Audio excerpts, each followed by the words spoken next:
Man in the United States illegally has been charged with the murder of Mollie Tibbetts. Matt Finn has the latest. Matt.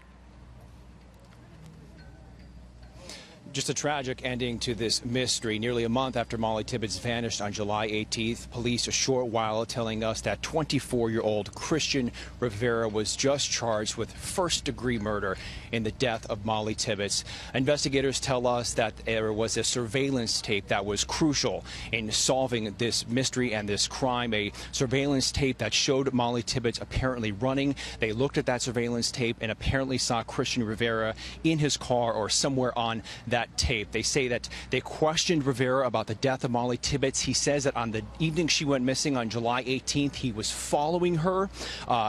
We're not sure if he followed her first in his car or on foot, and that he eventually started to chase her, and Mollie Tibbetts said, "Get away from me." She got out her cell phone and asked him to get away from her. He tells police at that point he blacked out. Then this morning, nearly more than a month later, this man took authorities to the body of Mollie Tibbetts, which is not far from here. It was found in a cornfield, apparently trying to be hidden by some extra corn stalks. Investigators say that that man has been charged with first-degree murder, and we are expecting to learn much more as this story develops. Matt, could I ask you something? I know you've been covering this case from the beginning.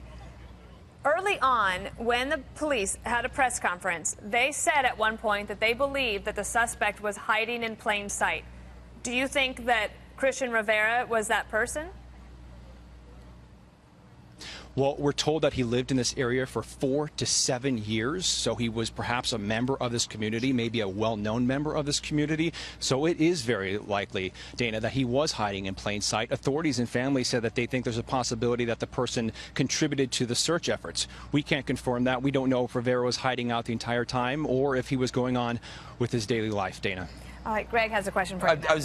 It's a dumb question, but he's a legal alien here for 4 to 7 years. How did he pull that off? Was it just one of those cases where no one seemed to check? Yeah.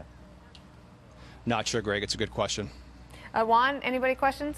You know, one of the interesting things about this is that her cell phone and her Fitbit had been reported as missing. And I wonder if they have now recovered those items and if that could help, although it seems as if we have a confession in this case.